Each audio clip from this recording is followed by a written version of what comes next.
She ain't real. She ain't gonna be able to love you like I will. She is a stranger. You and I have history, oh, don't you remember? Sure, she's got it all.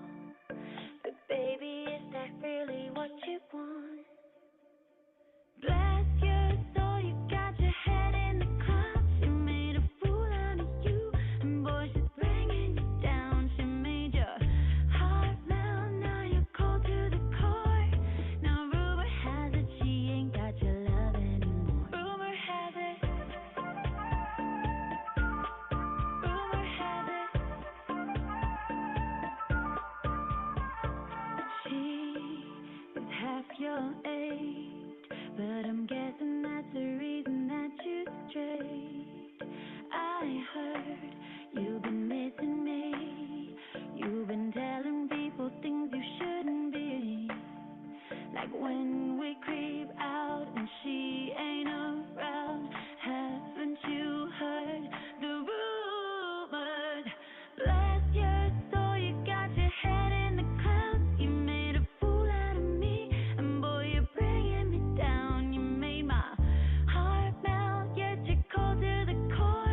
Oh, angels stand from up above. You know you make my world light up. When I was down, when I was hurt, you came to lift me up. Life is a dream and life's a drive. Oh, now I think I must be myself. When I was down, rebirth dried up. You came to rain us love. You say, dream for me, when I was so thirsty. We're on a symphony. No, I just can't get enough. Healthcare is moving at a faster pace than ever before. And that means that as we look to the future, solutions are needed more than ever. So you have to ask yourself, who can you count on? Who will work tirelessly to break boundaries so you can move further, faster? Who will push through limitations to keep you seamlessly connected to your team? And who will do it all with compassion, always putting patients in their best interests first? The answer has been the same for nearly a century. At Baxter, it has always been our duty to support you at the most critical parts of the healthcare journey. And that commitment to our purpose is what makes us stand above the rest. We are everywhere healthcare is, and everywhere healthcare is going. We are connected, precise, and passionate. From the OR, ER, and ICU to virtual care and connected devices, from life-saving products to life-changing innovations, we stand on nearly a century of greatness, driven by our mission to save and sustain lives. And now we look to the future for even more. We will innovate with purpose to strengthen outcomes and to make connected care more connected. Because this is more than what we do. This is who we are. And that is why we are focused on building the most powerful, connected healthcare delivery system yet. For nearly 100 years, you've been able to count on us as an essential and trusted partner. And now we're ready to redefine healthcare delivery once again, so you can count on us for the next 100. Welcome to the future of Baxter. Muito boa noite, pessoal. Que alegria! Tô olhando aqui o chat subindo. Boa noite de todo mundo. Contem pra gente de onde vocês estão nos assistindo. O meu nome é Renata Pietro e eu estarei mediando este nosso encontro. Então sejam todos muito bem-vindos ao webinar Nurse Expert da Baxter, uma iniciativa idealizada pela Baxter. E por isso, claro, um agradecimento especial ao Dr. Renato Pacelli, da área de Medical Affairs da Baxter, que sempre busca trazer projetos inovadores. Renato, muito obrigada por essa oportunidade. Só estou vendo aqui o pessoal chegando, então venham, Espírito Santo, São Paulo, Salvador, Rio Grande do Sul, Goiânia. E eu aproveito também para agradecer a todo o time Baxter pelo empenho, dedicação. Então, muito obrigada. E nessa edição, nós contamos com o apoio científico e a certificação da Associação de Medicina Intensiva, da AMIB. Então, em nome da diretoria executiva, da diretoria científica e de todos os colaboradores da AMIB, eu gostaria também de desejar uma excelente noite a você aí que está nos acompanhando. Também reforçamos o importante apoio da ABENT, Associação Brasileira de Enfermagem e Terapia Intensiva, e do Instituto Latino-Americano de Sepsi, nessa edição do Nurse Expert, evidenciando aí a importância, a relevância científica desse nosso encontro. Então, mais uma vez, obrigada, parceiros. E, claro, eu gostaria ainda de dar uma saudação especial aos profissionais e ao time Baxter, que está nos assistindo diretamente do Centro de Experiências do Cliente, do SEC, que é aí um espaço inovador e que representa um marco no cuidado à saúde e no compromisso com a excelência. Então, muito obrigada a todos vocês. Eu tenho certeza de que todo mundo vai aí aproveitar ao máximo essa experiência e o nosso webinar. Também não posso deixar de agradecer aos inscritos de todo o país. Pessoal, são mais de 1.000 100 pessoas conectadas, estando conosco nessa experiência maravilhosa. E claro, nós preparamos tudo com muito carinho e profissionalismo para que vocês, ao final desse encontro, possam refletir juntos sobre a importância da segurança do paciente e a prevenção de infecções cruzadas. Um último informe, gostaria de avisá-los que este evento terá certificação e que será enviada para o e-mail que você informou no momento da sua inscrição. Então, será encaminhado em aproximadamente 10 dias. E, com isso, eu gostaria de aproveitar a oportunidade para convidá-los a se inscreverem no International Sepsis Expert, que é mais uma iniciativa da Baxter, um outro evento gratuito para vocês. Vamos deixar aqui na tela, tá? O link, o QR Code, para que vocês se inscrevam. Esse evento também está fantástico e ele vai acontecer, essa webinar, no dia 5 de junho, com o título Sepse, a ameaça silenciosa. E vai contar aí com convidados de destaque que estarão discutindo ações de enfermagem frente à sepse na América Latina. Não percam, vai ser fantástico, sensacional. E, ao final, claro, desse nosso evento, eu gostaria de pedir a vocês que respondessem à nossa pesquisa de opinião sobre esse encontro do Nurse Expert desse ano, que foi desenhado, como eu já disse, com muito carinho, e por isso a sua participação é muito importante para que cada vez mais possamos aprimorar os nossos encontros, né? O tema, como eu falei, é segurança do paciente e prevenção de infecção cruzada, e eu acho que eu já falei demais, então eu vou aí convidar a enfermeira Laiane Prado para iniciar a sua apresentação. A Laiane, ela é enfermeira e o tema dela será boas práticas de enfermagem no controle de infecção cruzada. Né? Laiane é formada pela Universidade Anhembi Morumbi, especialista em prevenção e controle de infecções relacionadas à assistência à saúde pela Universidade Federal de São Paulo e enfermeira do Serviço de Controle de Infecção Hospitalar no Hospital Vila Nova Star, em São Paulo. Então, Laiane, a palavra é sua, minha amiga. Muito obrigada por estar conosco. Vão colocando aí no chat, no nosso bate-papo, as perguntas, e ao final vamos abrir para as discussões, porque teremos também a nossa veterana Karina Pires conversando também com a gente sobre uma temática muito bacana e interessante. Então, vamos começar essa noite. Laiana, a palavra é sua. Boa noite, Renata. Obrigada pela apresentação. Então, me apresentando, sou Laiane, sou enfermeira especialista em controle de infecção hospitalar e hoje vou apresentar para vocês aqui alguns tópicos sobre boas práticas de enfermagem no controle de infecção cruzada. Declaro que eu não tenho conflito de interesse que possam ser relacionados à minha apresentação.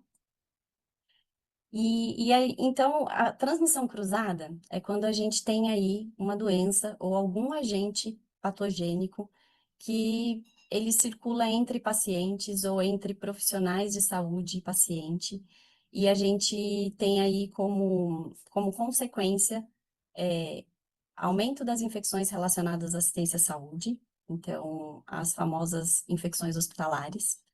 Podemos ter surtos hospitalares relacionados a essa transmissão cruzada, e aí pode ser tanto de colonização de paciente ou de profissionais de saúde, ou até mesmo as infecções, surtos de infecções dentro do hospital.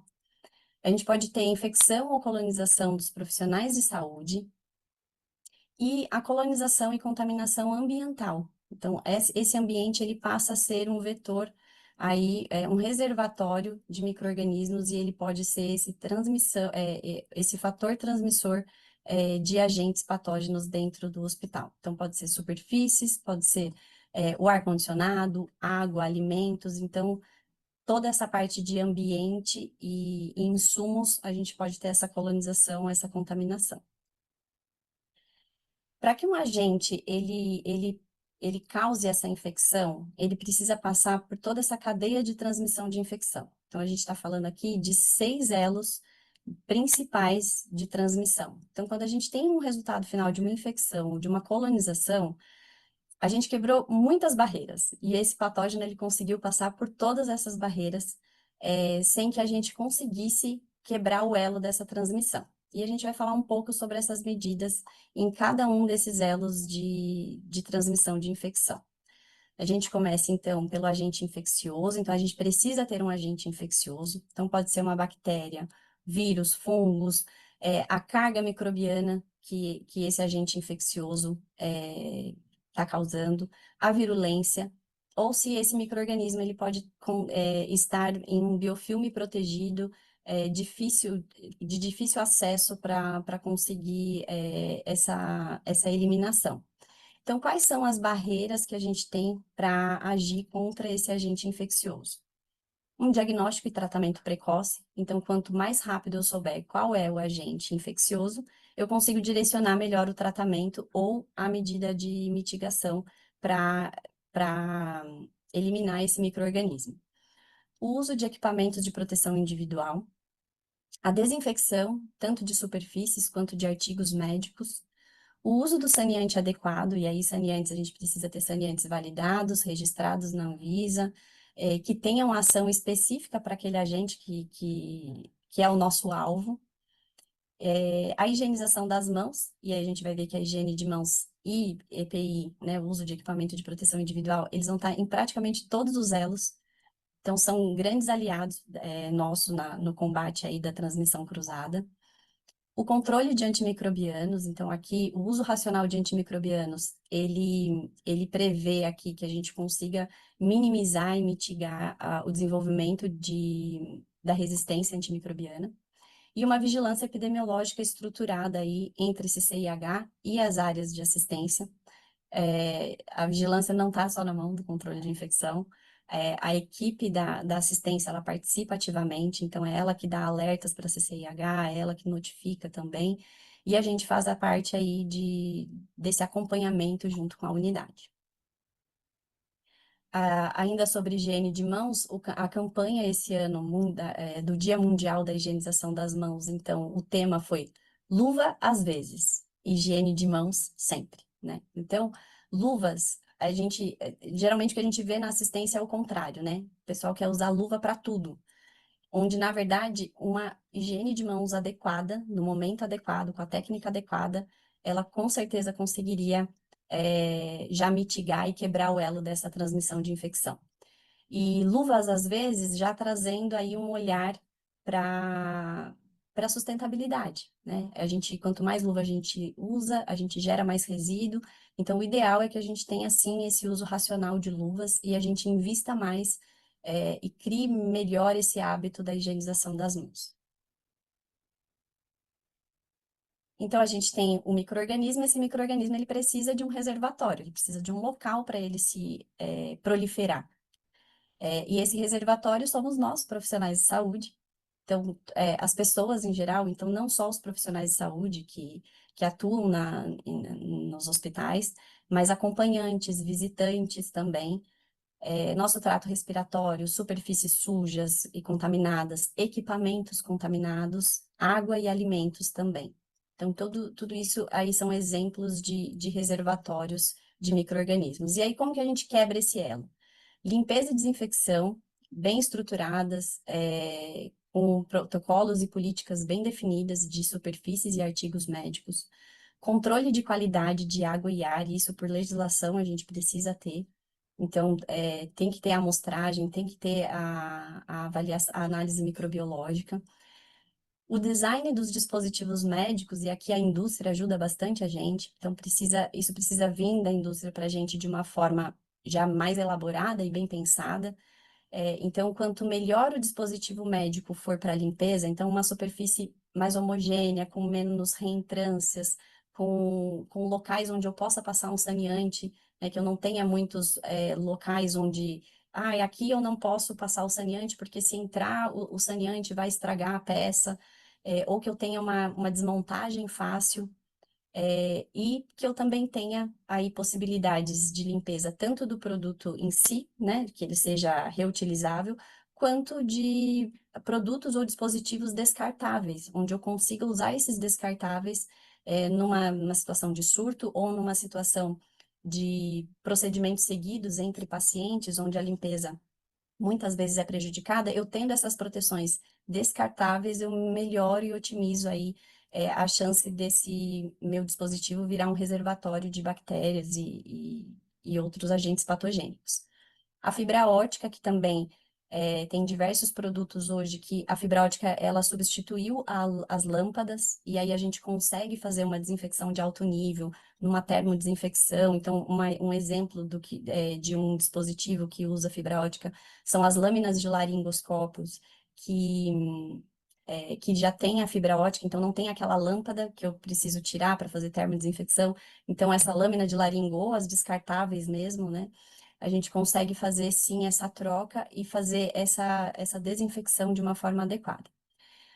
As políticas aí bem definidas para esterilização e as políticas de prevenção de infecção bem estabelecidas, disseminadas, treinadas dentro da instituição. A gestão de resíduos, porque a gente sabe que tudo que a gente escolhe de descartável precisa ser avaliado junto com essa comissão de resíduos dentro da unidade, porque tudo que eu escolho de descartável, eu já estou pressupondo que eu vou aumentar o meu resíduo. Então, a gente precisa ver qual é o mecanismo de compensação que a gente vai usar para adquirir esse produto descartável, mas aí eu vou ter algum outro que vai ser reutilizável, e aí a gente vai fazendo essa balança ficar mais equilibrada quando a gente escolhe um dispositivo descartável. Controle de pragas, os equipamentos de proteção individual e a higienização das mãos, como eu disse, que vai estar aí presente em todos os nossos elos aí na cadeia de transmissão, como barreira. Então, tem esse estudo que ele avaliou os oxímetros de pulso e os esfigmomanômetros, aí como potenciais superfícies de contaminação cruzada.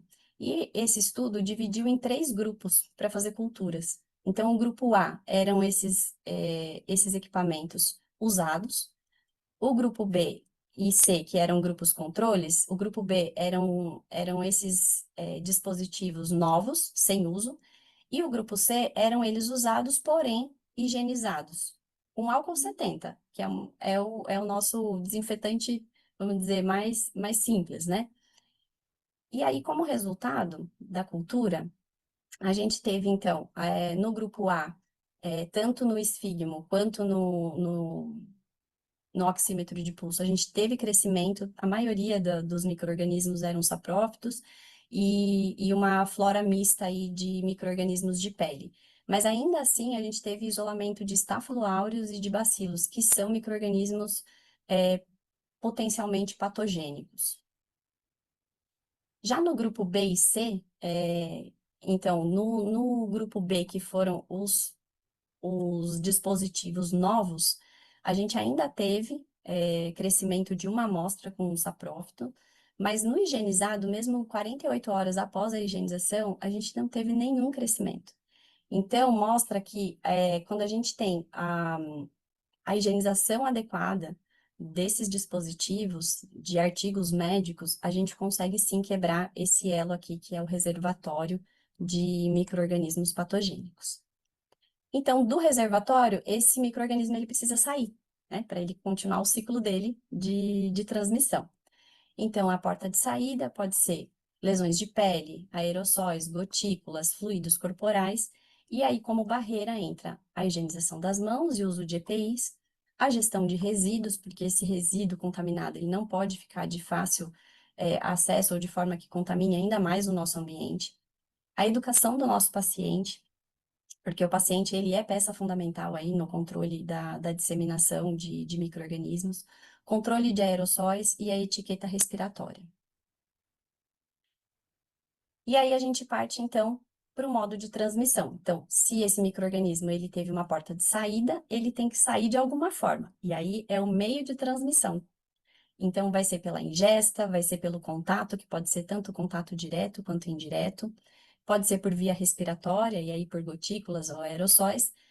E aí o meio de barreira aqui vai ser, então, higiene de mãos, o tratamento do nosso sistema de ar-condicionado e água. Então, ar-condicionado é um grande carreador. Se a gente não tem manutenção preventiva de ar-condicionado e do sistema de água, tanto de água fria quanto de água quente, se não tem monitoramento, se não tem manutenção preventiva, eles se tornam, sim, meios de transmissão de doenças e patógenos.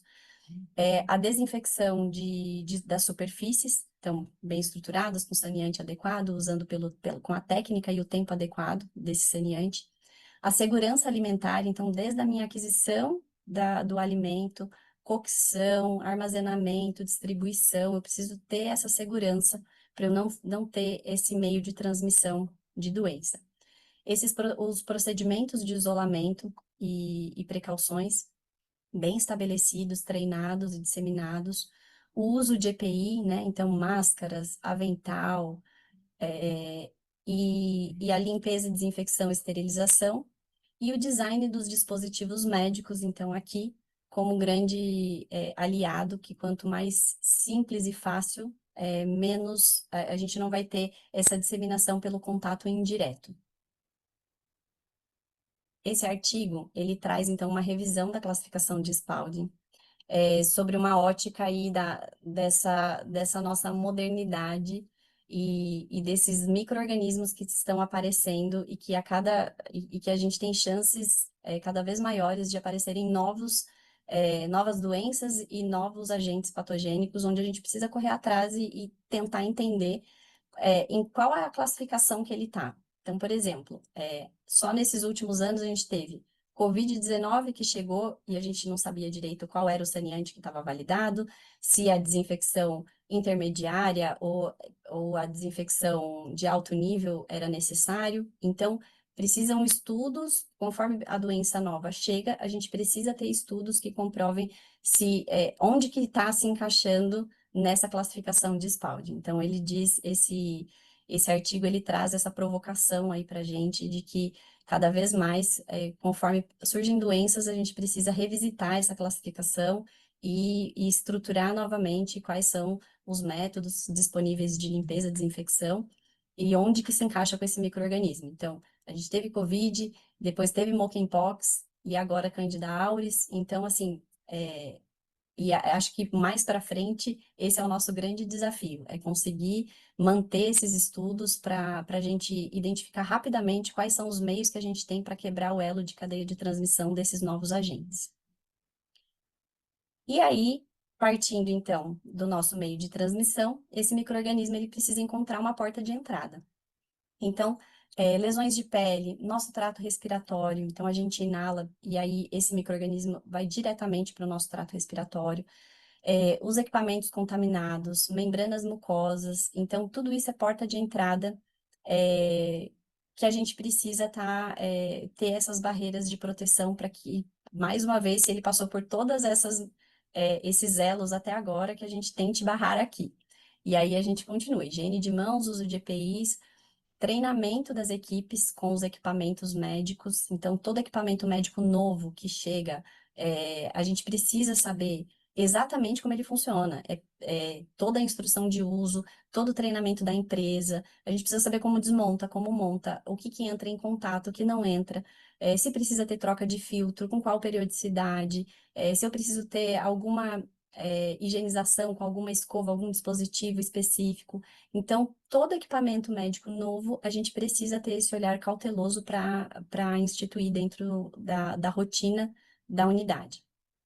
Os primeiros socorros, então, principalmente quando a gente tem lesões de pele e alguma exposição maior, então, essa primeira contenção dessa porta de entrada, para essa proteção, para que a gente não tenha, então, essa porta de entrada tão vulnerável.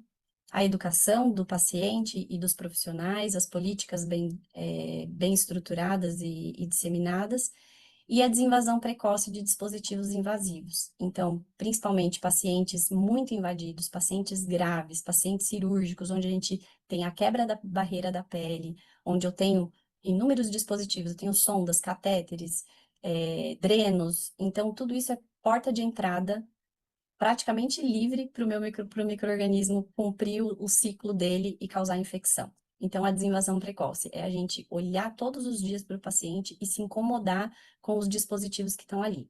Esse paciente precisa desse dispositivo? Consigo tirar? Consigo programar para daqui 24, 48 horas no máximo? Então, é essa discussão diária e esse incômodo que a gente precisa ter com esses dispositivos invasivos, porque eles eles deixam um caminho direto para esses micro-organismos patogênicos invadirem o nosso organismo. E aí, tendo a porta de entrada, a gente tem aí a susceptibilidade do hospedeiro. Então, as pessoas, né, nós temos as nossas susceptibilidades, mas tem algumas pessoas que têm susceptibilidades a mais, né? Então, pacientes diabéticos, idosos, imunodeprimidos, com muitas comorbidades. E aí, os nossos elos são tratar essas doenças subjacentes, manter controlado, né, doenças crônicas, deixar o mais controlado possível, a educação desse paciente para ele entender quais são os limites do organismo dele dentro dessa susceptibilidade que ele tem, o uso de equipamentos de proteção individual, e aí tanto pelo profissional quanto pelo paciente, em que momento que esse paciente precisa usar máscara, fora do hospital, como que ele se protege, higienização das mãos, tanto para o profissional quanto para o paciente, manter a vacina, né, toda a imunização desse paciente em dia. Então, principalmente os imunodeprimidos, pacientes que vão entrar em quimioterapia, dependendo da cirurgia que o paciente fez ou vai fazer, ele tem as vacinas específicas que precisam ser regularizadas antes do início do tratamento, então isso é de suma importância. E o isolamento, né, de acordo com o quadro aí do paciente, se ele tiver alguma doença ou maior vulnerabilidade.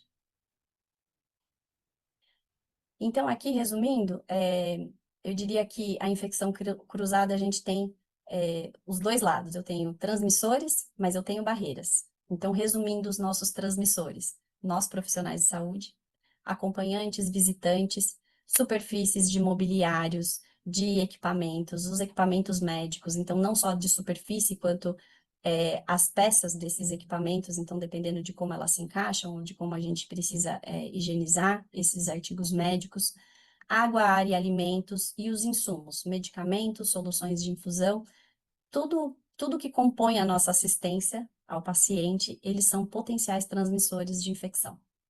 E a gente tem as barreiras. Então, higienização das mãos sempre, uso de equipamentos de proteção individual, o uso de saneantes regularizados e adequados para a nossa realidade, de acordo com o micro-organismo que a gente quer eliminar, o uso de materiais descartáveis.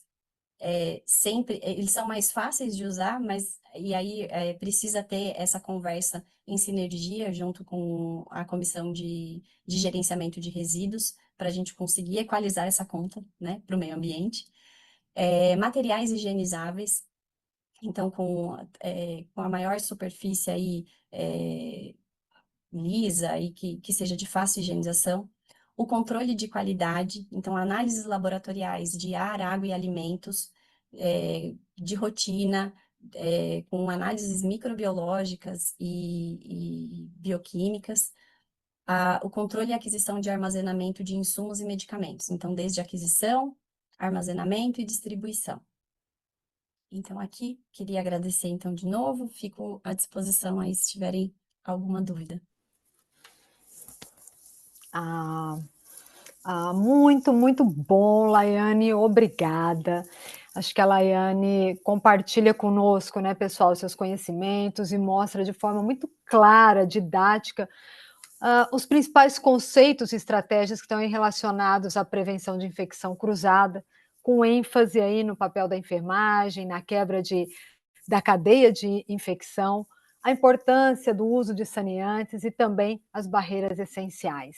Gostaria de convidá-los, nós temos ali o nosso chat do webinar, então temos um link para o evento que vai acontecer na próxima semana, também gratuito, não deixem de se inscreverem, um evento sobre sepsis, que vai acontecer no dia 5 de junho, tá? Um webinar muito bacana, trazendo aí profissionais da América Latina, que vão estar nos contextualizando o papel crítico da enfermagem no tratamento da sepsis. Vai ser muito, muito legal.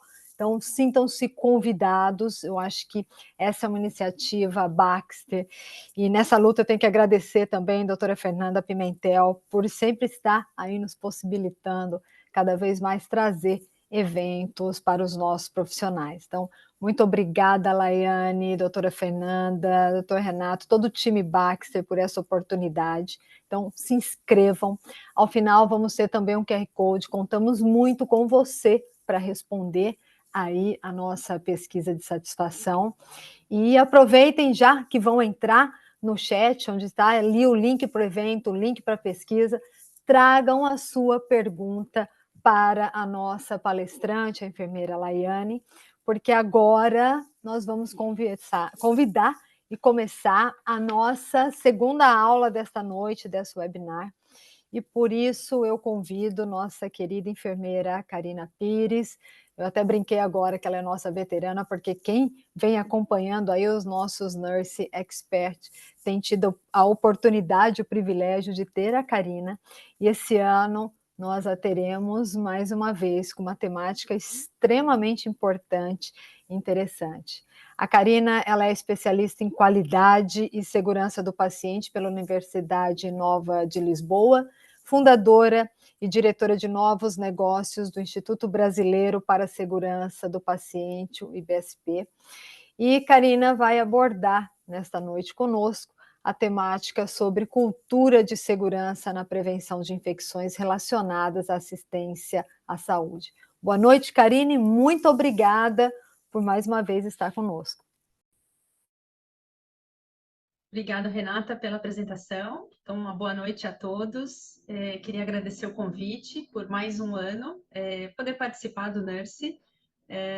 Estive o ano passado com vocês e tive a alegria de receber mais uma vez esse convite para compor aí e trazer um pouquinho desse conhecimento, compartilhando com todos vocês. Eu recebi uma incumbência bastante difícil, né, principalmente para falar depois da Laiane, né, dessa grande apresentação, falar um pouquinho sobre cultura de segurança na prevenção das infecções relacionadas à assistência à saúde. Já fui apresentada e vamos seguir aqui com a nossa apresentação. Esse aqui é o conflito de interesse, né? Não tenho nenhum vínculo com relação, nenhum conflito de interesse com relação a essa apresentação, e esse material é destinado para profissionais de saúde, não teve nenhuma interferência de conteúdo científico apresentado, ele é de minha autoria. Bom, eu vou começar a minha aula abordando um tema que eu acho que está intimamente ligado à prevenção das infecções relacionadas à assistência à saúde, que é o trabalho em times, né, em equipes, assim como vocês quiserem e já atuam aí dentro das unidades de saúde. E essa foto é muito representativa, né? Eu vou contar para vocês uma história, na verdade, ele é um pedacinho deste livro aqui, né, dessa autora. O nome dessa autora é Amy Edmondson. Ela é professora da Harvard Business School e há mais de 20 anos ela desenvolve pesquisas sobre segurança psicológica que está dentro dessa grande temática de segurança do paciente. E ela é uma das maiores referências mundiais sobre esse assunto no mundo. Em muitas pesquisas e publicações, a professora Amy, ela vem mostrando a potência que existe quando a gente atua em equipe multidisciplinar. E que as equipes, elas apresentam resultados ainda melhores quando elas atuam em conjunto. No início desse livro, logo no início, ela já conta que ela decidiu fazer uma nova pesquisa, e aí envolvendo especificamente médicos e enfermeiros, para identificar especificamente erros relacionados a medicamentos. E aí, quando ela fez essa pesquisa, né, quando ela concluiu essa coleta e fez a leitura desses resultados, os dados não foram tão óbvios assim.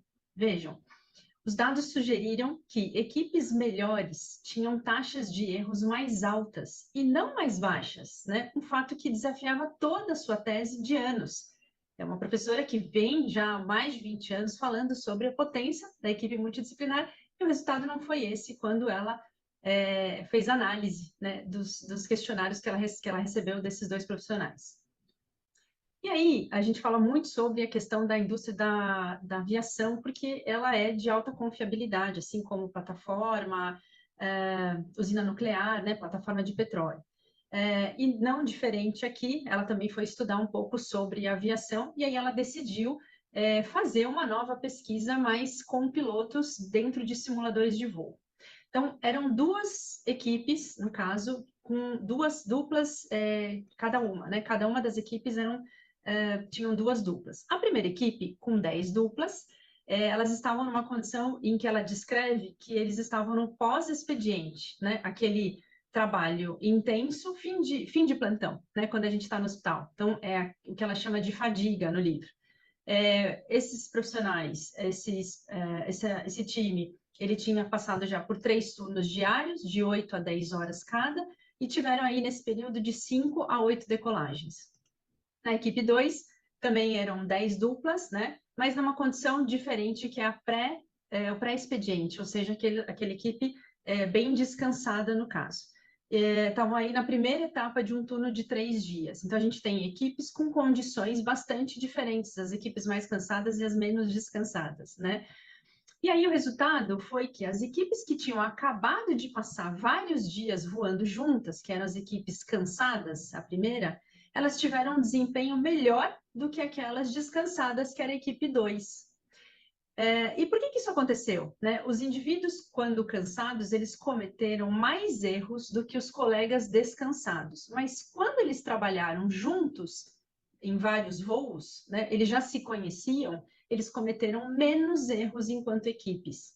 Isso aconteceu porque eles foram capazes de trabalhar muito bem juntos, identificando, corrigindo os erros uns dos outros durante todo esse período do voo, o que provavelmente evitou incidentes mais sérios, né? E quando a gente faz essa representação dentro do hospital, o que representa a redução e evitar os incidentes dentro da assistência do cuidado.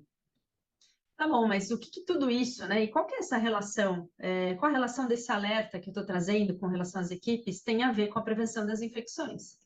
Então, vamos olhar de novo, né? A professora Amy, ela mostra no livro que os melhores resultados, ela diz que os indivíduos trabalharam juntos, identificando e corrigindo os erros uns dos outros durante o voo, que evitou incidentes sérios. E quando a gente pensa no controle de infecção, na prevenção das infecções, a gente precisa realmente de atuação mútua, de equipe multidisciplinar. Quando nos 5 momentos de higiene das mãos, ele é praticamente transdisciplinar. Então, eu não dependo só dos profissionais de saúde. Não, eu preciso da área de apoio, eu preciso do paciente, eu preciso do familiar. A aplicação dos planos de prevenção, seja ele qual for, ele depende de equipes multidisciplinares também. A análise para eu identificar uma potencial infecção relacionada à assistência e o fechamento dela, né? Há um alerta do laboratório, há um alerta da equipe da terapia intensiva, por exemplo, há um alerta do controle de infecção. A gente está sempre atuando em time multidisciplinar. Até a implementação de protocolos e processos de prevenção de infecção, ela tem uma relação direta, inclusive, com a administração de medicamentos, né? Isso quer dizer que é importante e necessário que a gente consiga adotar abordagens de decisões compartilhadas, e que essas decisões sejam feitas em conjuntos. Ou seja, tudo isso contribui, e ele é importantíssimo quando a gente fala da cultura de segurança, porque a cultura de segurança está dentro dessa construção. Trazendo o conceito da cultura de segurança, né? O que é a cultura de segurança? Porque ela é difícil de ser tangibilizada, porque ela diz muito sobre comportamento. É um conjunto de valores, atitudes, comportamentos que definam e determinam o compromisso com a segurança.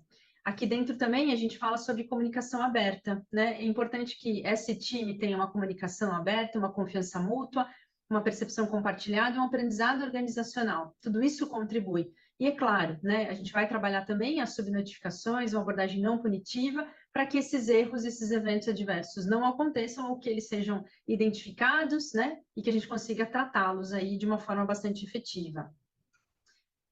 A cultura de segurança tem um impacto muito grande para a prevenção das infecções relacionadas à assistência. Então, todo esse movimento dentro da organização, né, no que tange à questão da segurança, né, do trabalho em time, todas essas interfaces que eu mencionei, a gente tem resultados significativos. A cultura de segurança, ela é crucial para a redução das infecções, e a literatura mostra que hospitais com uma cultura de segurança bem estabelecida, eles apresentam uma redução significativa nas taxas de infecção relacionada à assistência, variando de 35% a 60%. Outro ponto bastante importante é que essa diminuição está relacionada a um aumento médio de 40% na adesão aos protocolos preventivos. E, além disso, existe uma correlação direta entre a percepção da cultura de segurança e a conformidade com as práticas preventivas. Então, nos ambientes onde a cultura de segurança ela é promovida, os profissionais eles aderem mais rigorosamente às diretrizes, resultando em uma menor incidência de infecção, que são as IVAs, né? E tudo isso só reforça a importância da gente incorporar uma cultura proativa de segurança para melhorar significativamente os resultados no cuidado em saúde. E quando a gente fala de cultura de segurança, a gente tem alguns pilares que também embasam essa dimensão, né? Uma liderança ativa, ela é bastante importante porque ela precisa ser comprometida. E isso é crucial na aprovação das práticas de segurança. Quando a gente tem líderes, né, que realmente vestem a camisa para a cultura de segurança, para a segurança da organização, eles têm que inspirar a confiança, eles têm que motivar as equipes a seguir esses protocolos que são rigorosos do ponto de vista de segurança. Com relação à comunicação, a gente tem aí que a necessidade, e é essencial implementar algumas estratégias que melhorem a troca de informação. A gente sabe o quão crucial é também essa troca de informações e o quanto ela é representativa quando a gente analisa um evento adverso. Então, uma comunicação clara reduz erros e aumenta a adesão a essas práticas seguras. Programas de treinamento também são necessários para desenvolver e atualizar as habilidades dessas equipes, né, garantindo que todos, sem nenhuma exceção, consigam seguir essas melhores práticas relacionadas à prevenção das infecções. A colaboração aqui, né, engajamento da equipe multiprofissional, então a colaboração entre esses diferentes profissionais ela é vital para a gente alcançar esses resultados. Esse trabalho conjunto permite realmente um cuidado integrado e abrangente. E, por fim, uma abordagem sistêmica, né, e processos seguros e também integrados é essencial para garantir a segurança do paciente. Essa abordagem sistêmica, ela torna o ambiente de saúde muito mais resiliente a falhas e, consequentemente, a eventos adversos.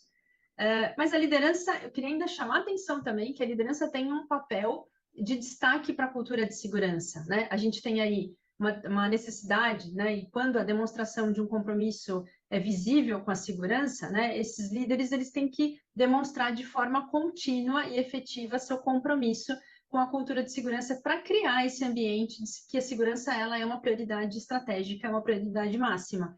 Lembrem que eu falei no início, né? A cultura de segurança é muito mais sobre comportamento, né? Então, quais são as atitudes, como eu faço e como eu represento como líder?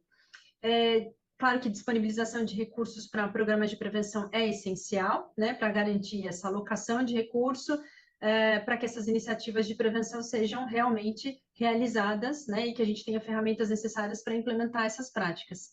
E, por último, a inclusão dessas metas de redução de infecção nos indicadores estratégicos, né? Além do que faz parte também das metas internacionais de segurança. Então, esses líderes também devem apoiar e incluir esses objetivos, né?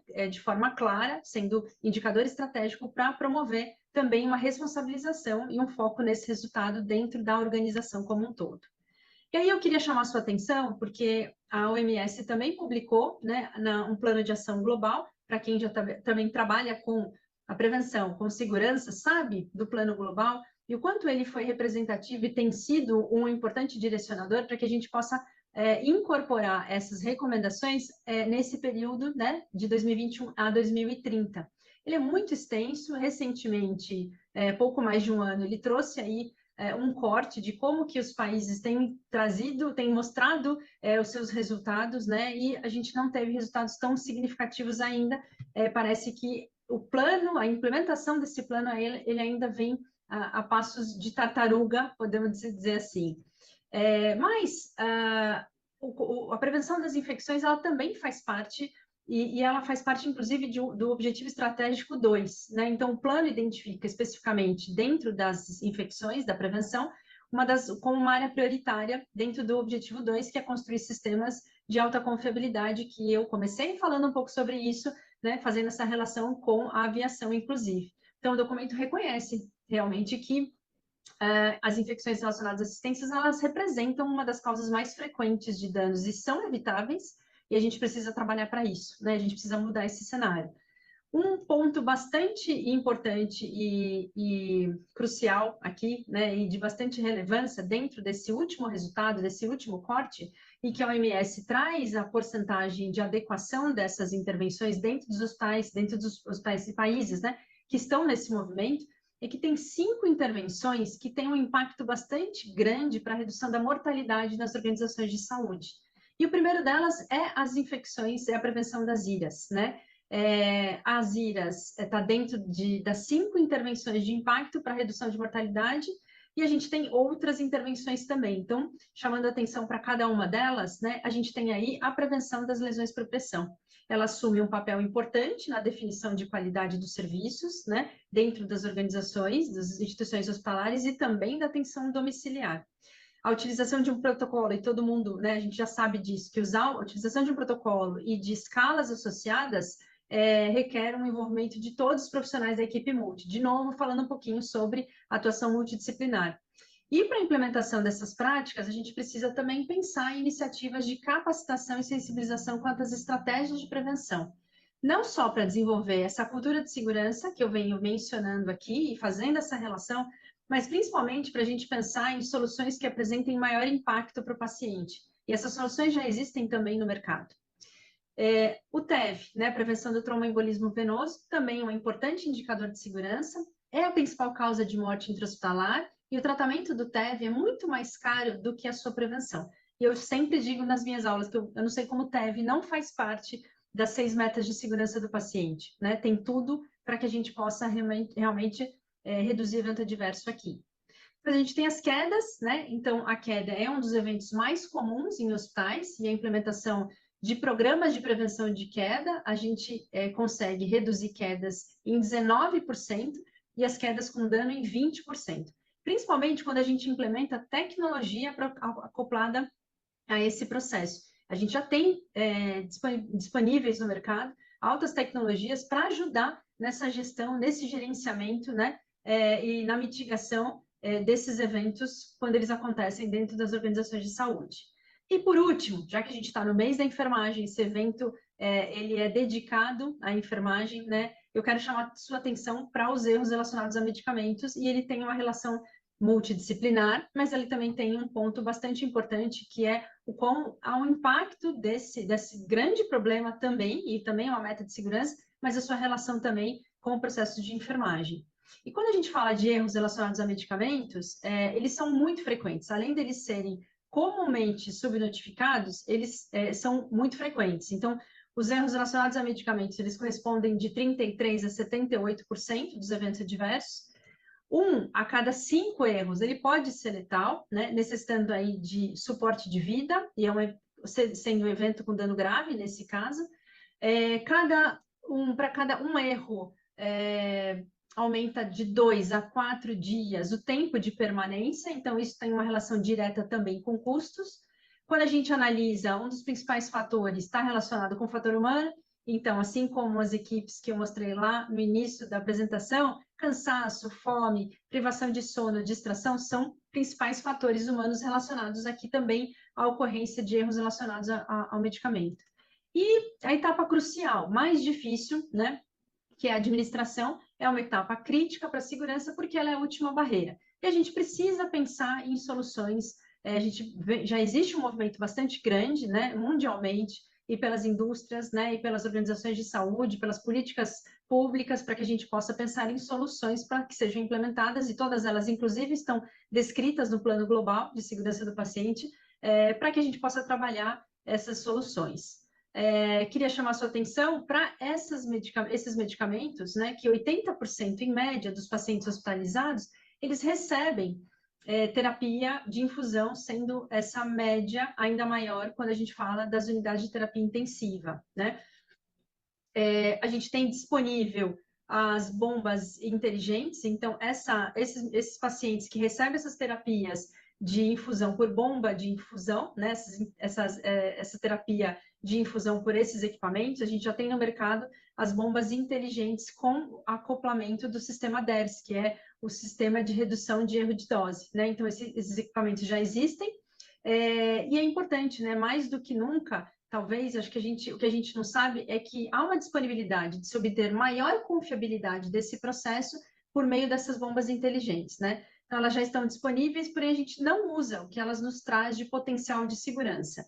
Essas bombas, elas possuem o sistema DERS, que é o sistema acoplado, que é o sistema de redução de erro de dose, e que quando ela é muito bem implementada, ela é feita por meio do uso da biblioteca de fármacos, né? Então, a gente consegue aumentar essa régua de segurança. E aí, o que eu quero trazer para vocês é que tem alguns estudos que mostram que quando a gente não usa a biblioteca de fármacos, a gente tem aí 6 etapas para iniciar a infusão. E quando a gente usa a biblioteca de fármacos, a gente tem uma queda de 50% do número de etapas para a gente iniciar a infusão, ou seja, a gente tem 3 etapas para cumprir. Então, já existe um ganho, né, de como essa atividade está desenhada e quantas vezes, né, quantas etapas eu consigo suprimir. E aí a pergunta é, será que eu consigo, tirando essas 50% das etapas, será que eu consigo ter uma maior confiabilidade desses processos? Então, esse mesmo trabalho, ele mostra que o uso das bombas inteligentes, né, e quando eu não uso, do lado esquerdo aqui da tela de vocês, a gente tem 6 etapas. Então, a etapa de selecionar a taxa de infusão, selecionar a dose do fármaco, selecionar o volume diluente, selecionar o peso do paciente, a dose de infusão e colocar o volume para ser infundido. E aí, o resultado é que eu tenho 6 etapas com 59 medicações corretas. Então, a gente tem ainda uma grande oportunidade de melhorar esse processo. Por outro lado, do lado direito, quando eu uso as bombas inteligentes, né, eu tenho as 3 etapas, que é selecionar o fármaco na biblioteca de drogas, né, selecionar o peso do paciente e selecionar a dose da infusão. Eu tenho 81 medicações corretas. E o que isso nos mostra? Isso mostra que o uso das bombas inteligentes com o sistema DERS me dá maior controle, maior acurácia e maior precisão. E isso é muito importante, né? Todos esses 3 pontos, além de todos os controles rígidos e flexíveis que esse equipamento pode oferecer, né? E inclusive o gerenciamento desses dados para compor as informações de segurança, de risco, dentro dos núcleos de segurança das organizações de saúde. E aí, por fim, eu queria mostrar um pouco para vocês uma publicação do ISMP de 2020, mostrando todas as interações, né, e de como o sistema vem sendo desenhado, olhando primeiro os aspectos, né, de interfaces e intervenções em que a gente tem baixo impacto, né? Então, o fato de ter regras e políticas, programas educacionais, informações acessíveis, não cometer erros, que são aqueles lembretes, né? Todos eles são extremamente importantes e foram mencionados aqui. Mas a gente ainda, ele está categorizado aqui como menos eficaz, porque ele, inclusive, é mais fácil de implementar. A gente identifica um erro e já cria uma política, já cria um treinamento, né? Já começa a colocar alertas nesses setores, mas aqui ele tem um baixo impacto e um resultado menos eficaz. Isso porque ele é dependente de confiabilidade humana. Quando a gente começa a incorporar padronização de protocolos, redundâncias, né? Advertências, alertas, advertências do ponto de vista positivo, né? É como se fosse o checklist. Essas intervenções têm um médio impacto. A gente começa a aumentar a confiabilidade dos sistemas. Então, aqui eu queria fazer um link com o que a Laiane mostrou para a gente. Então, essa padronização, né, esses protocolos, e isso é muito necessário, inclusive, quem estuda segurança sabe que há muitos anos vem sendo falado na necessidade de padronização dos processos, e tem uma relação direta com o controle de infecções. E aí, quando eu trago, né, vamos subir a régua da segurança, como eu mencionei, as funções obrigatórias, né, as barreiras de segurança, a automatização, que é o caso aí da incorporação das bombas inteligentes com o sistema DERS, a gente tem processos mais eficazes, mas ele é mais difícil de implementar, né? A gente precisa realmente pensar e fazer uma análise desse processo, de incorporar essas tecnologias, né? Incorporar esses equipamentos para que a gente consiga realmente ter uma maior precisão e, como eu já mencionei, uma maior confiabilidade desses sistemas e, consequentemente, aumentar a segurança do paciente. Acho que é isso que eu tenho para dizer hoje. Fico super à disposição para que a gente possa agora ter uma discussão e mandem as perguntas aí para a gente responder. Muito obrigada. Muito Perfeito, obrigada, Karina, sempre bom ouvi-la. Acho que Karina traz para a gente a questão da cultura de segurança, liderança, e um ponto importante que eu gostaria de destacar é quando ela relaciona os erros a medicamentos associado aí a uma cultura de segurança, a importância de utilizarmos as tecnologias, né, pessoal? Acho que cada vez mais elas devem estar presentes no nosso cotidiano, trazendo a relevância, a importância e o quanto faz a diferença o uso de bombas de infusão inteligentes, assim como também tecnologias para prevenção de queda, com adequada superfície de suporte. Então, eu convido agora Karina e Laiane para estarem conosco, vão mandando aí as suas perguntas, pessoal, o chat está aqui bombando, todo mundo elogiando a apresentação incrível de ambas as nossas convidadas. E para relembrar, antes de abrir para as perguntas, esse evento ele tem certificado, o certificado vai estar disponível aí no e-mail que você cadastrou em 10 dias, e estejam convidados a fazerem parte do nosso cenário. Eu já tenho aqui algumas perguntas, então deixa eu mexer aqui na nossa tela, enquanto vou trazendo as perguntas, por favor, não esqueçam, link da pesquisa e link para o evento do dia 5. Karina e Laiane já até decoraram de tanto que eu já comentei e falei hoje, não é?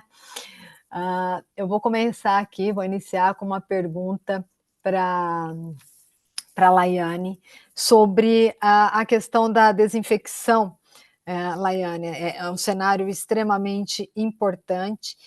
E o que você considera hoje, né, pegando aí um gancho da Karina, quando pensamos num ambiente seguro, qual seria aí as superfícies de suporte e braçadeiras? O que você trabalharia, o que você pensaria nesta questão de desinfecção? Quais seriam aí as recomendações, os procedimentos para uma desinfecção eficaz, tanto de superfícies de suporte quanto braçadeiras nos nossos cenários hospitalares e de terapia intensiva? Ô, Renata, obrigada. Dentro dessa temática que você trouxe, o que a gente fala muito hoje são das superfícies altamente tocadas dentro do leito. Então, todos esses equipamentos que ficam beira-leito, né, bombas de infusão, o esfígmo, as braçadeiras, a própria grade da cama, então, todas essas superfícies, a gente tem que ter esse padrão da limpeza concorrente. Então, eu tenho que ter um desinfetante apropriado com a enfermagem, preferencialmente os pronto-usos, eles agilizam nossa vida na assistência, e aí a gente já tem a eficácia comprovada, então é mapear dentro do leito quais são as superfícies de alto toque e manter a rotina de pelo menos uma vez por plantão, que aí são 3 vezes ao dia, a gente ter essa limpeza concorrente dentro do leito. Não, muito, muito legal. Acho que vem nesse cenário, nesse contexto também, a importância do uso adequado de braçadeiras, né, Laiane? Qual é a recomendação, por exemplo, nos dias atuais, né? O que você recomenda? A troca? Como tem sido a utilização na sua rotina?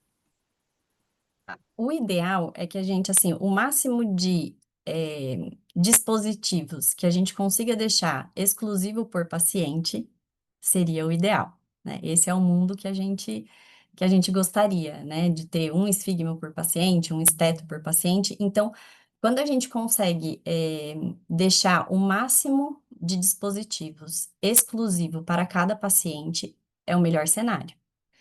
Mas a gente sabe que não tem, né? Então, às vezes, eu tenho que compartilhar um esteto, um esfígmo entre pacientes, e aí é quando entra a nossa parte mesmo da desinfecção. Então, eu tenho que ter esse controle para a gente conseguir eliminar aí esses micro-organismos.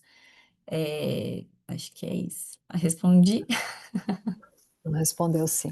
Graziela manda também aqui uma pergunta sobre a lâmina do laringo. qual a sua sugestão para o processamento após a testagem do funcionamento?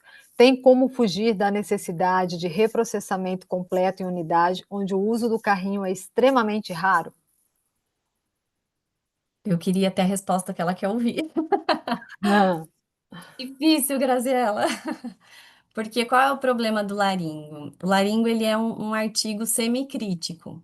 E aí, por definição, a cada manipulação que eu tenho da lâmina, que é o que entra em contato com o trato respiratório do paciente, eu preciso ter uma desinfecção de alto nível.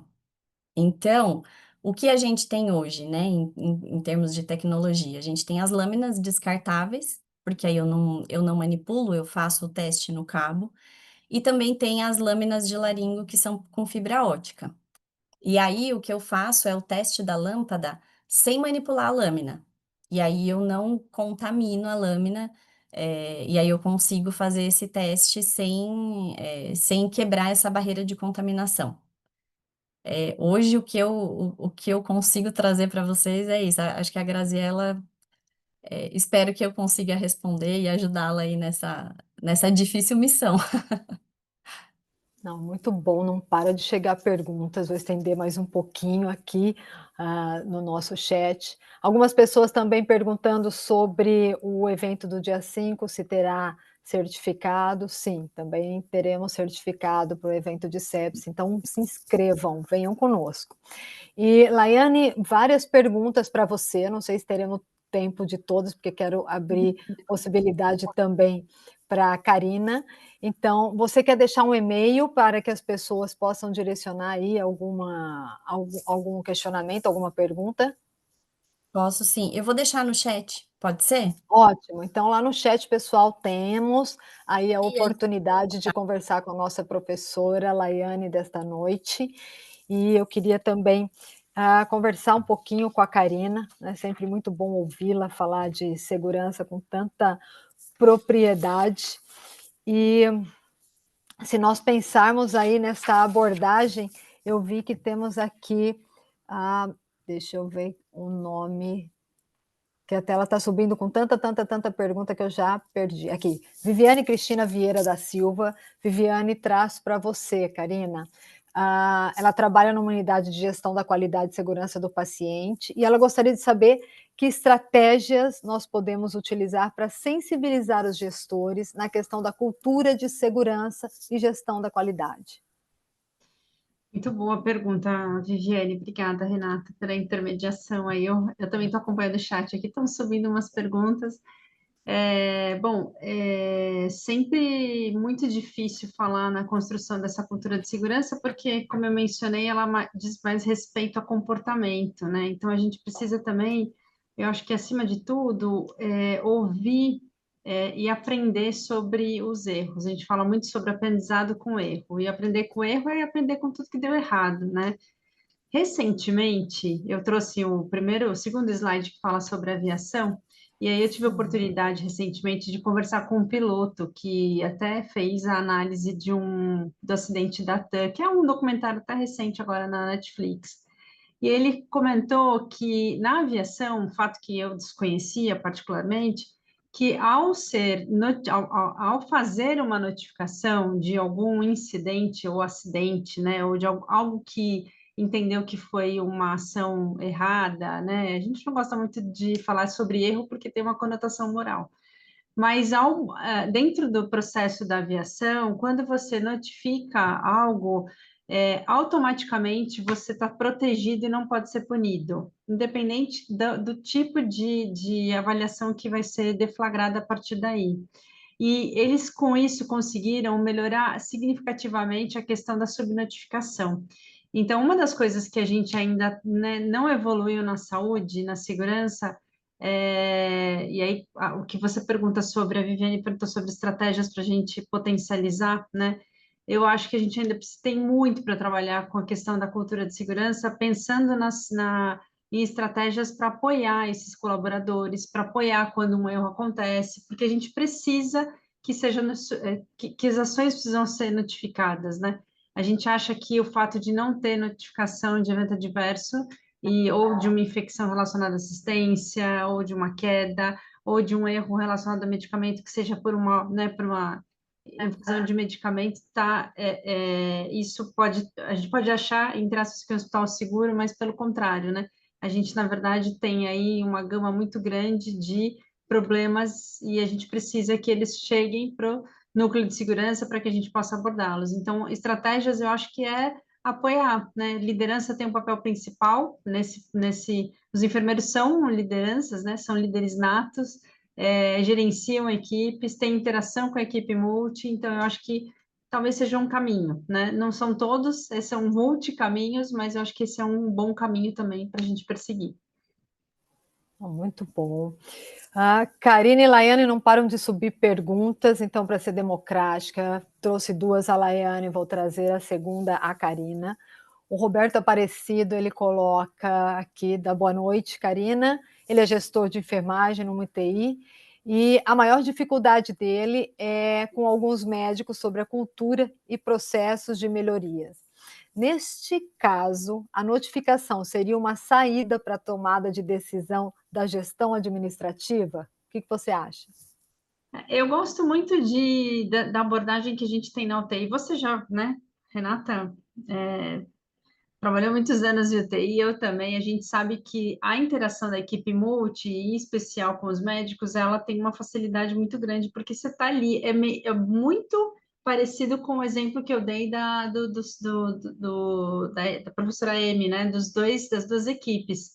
Porque quando você está há mais tempo com esse time, com esse grupo, né, com esses profissionais, você já conhece, é a oportunidade de você também ter um acesso melhor de comunicação com essa equipe. Então, quando você já conhece um pouco melhor a sua equipe, você fala mais, você consegue corrigir, e essa interface melhora a segurança, né? Então, mais uma vez, eu acho que sim, a gente vai precisar aumentar esse apoio, né, entre profissionais dentro da UTI. Eu acho que talvez ela seja um pouco mais facilitada. Profissionais que a gente vai ter dificuldade, as dificuldades precisam aparecer mesmo, né? Porque a gente precisa de desafios. Então, eu acho que é uma oportunidade, né? A questão, mais uma vez, também de trabalhar essas notificações, e eu acho que isso vai contribuir sim para essa tomada de decisão dessa gestão administrativa. A gente precisa fazer chegar esses incidentes, né? E isso é um desafio para todos nós. Obrigada pela pergunta, Roberto. Espero ter respondido à altura aí. Muito bom. Karina, eu vou pedir para você compartilhar o seu e-mail também no chat para o pessoal, porque vem subindo perguntas e firmando, claro, o nosso compromisso, né? Nós vamos aí encerrar a nossa web.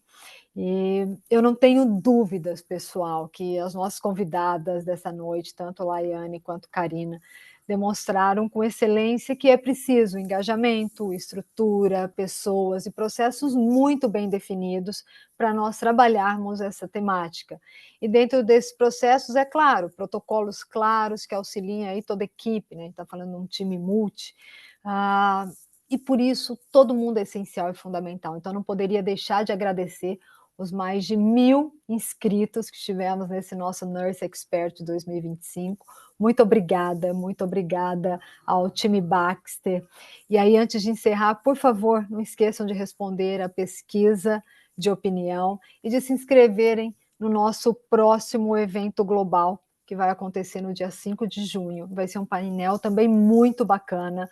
Karina e Laiane também estão super convidadas. Então, obrigado a todos que tornaram, né, esse evento mais um grande sucesso. Lembrem-se, o amanhã ele é construído hoje, e por isso nos encontraremos em breve, dia 5 de junho de 2025, em mais um evento Baxter, com muitas novidades. Então, muito obrigada, Karina, Laiane, todos que estiveram conosco por esta noite. Pessoal que está aí no SEC, aproveitem bastante, porque é um espaço maravilhoso. E até breve.